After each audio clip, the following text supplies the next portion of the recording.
ശിവഗിരിയിൽ ഉദ്ഘാടനത്തിൽ മുഖ്യമന്ത്രി സംസാരിക്കുന്നു. തത്സമയം വാർഷികവും നമ്മൾ ആചരിക്കാൻ പോവുകയാണ്.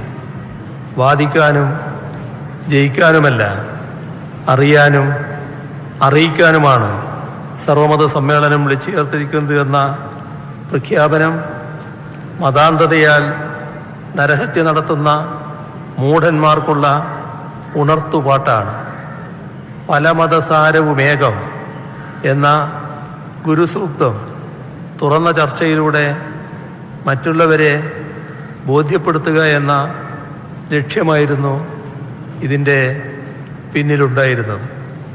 ജാതി വിവേചനം അടിച്ചേൽപ്പിച്ച സഞ്ചാരവിലക്കിനെതിരെ നടന്ന ഐതിഹാസികമായ വൈക്കം സത്യാഗ്രഹത്തിൻ്റെ ശതാബ്ദി ആഘോഷം നടക്കുന്നതും ഇക്കാലത്താണ് എന്നത് വളരെ പ്രസക്തമാണ്. ക്ഷേത്രപ്രവേശനത്തിനും ആരാധനയ്ക്കും വേണ്ടിയല്ല, ക്ഷേത്രമതിലിന് ചുറ്റുമുള്ള പൊതുവഴികളിൽ കൂടി ജാതി മതഭേദമന്യേ എല്ലാവർക്കും സഞ്ചരിക്കാനുള്ള അവകാശം നേടിയെടുക്കാൻ വേണ്ടിയുള്ളതായിരുന്നു വൈക്കം സത്യാഗ്രഹം. സമരം സന്യാസിമാരുടെ മാർഗമല്ലാത്തതിനാലാണ് ഗുരു അതിൽ നേരിട്ട് പങ്കെടുക്കാതിരുന്നത്. എന്നാൽ ശിഷ്യനായ സ്വാമി സത്യവ്രതനെ സമരകാര്യങ്ങൾ നോക്കി നടത്തുന്നതിന് ചുമതലപ്പെടുത്തുകയും സത്യാഗ്രഹ നിധിയിലേക്ക് 1000 രൂപ സംഭാവന ചെയ്യുകയും ശിവഗിരി ആശ്രമത്തിൽ ധനശേഖരണത്തിനായി ഒരു കലശം സ്ഥാപിക്കുകയും ചെയ്തു എന്ന് ഓർമ്മിക്കണം. ഗുരു അക്കാലത്ത് വൈക്കത്ത് എത്തുക പോലും ചെയ്തു.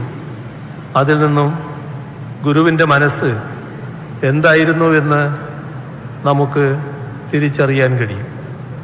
പൗരാവകാശങ്ങൾ നേടിയെടുക്കുന്നതിന് വേണ്ടിയുള്ള കേരളത്തിലെ ആദ്യത്തെ രാഷ്ട്രീയ സമരമായിരുന്നു വൈക്കം സത്യാഗ്രഹം.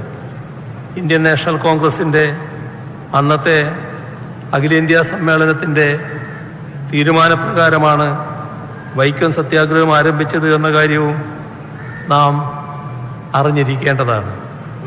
ഭക്തിയായാലും വിഭക്തിയായാലും അതിൻ്റെ പിന്നിലൊരു രാഷ്ട്രീയമുണ്ടെന്നതും സമൂഹത്തെ സംബന്ധിക്കുന്ന പ്രശ്നമാണെങ്കിൽ അതിന് രാഷ്ട്രീയ പരിഹാരമാണ് പ്രായോഗികമെന്നതും വൈക്കം സത്യാഗ്രഹം നമ്മെ ഓർമ്മപ്പെടുത്തുന്നു.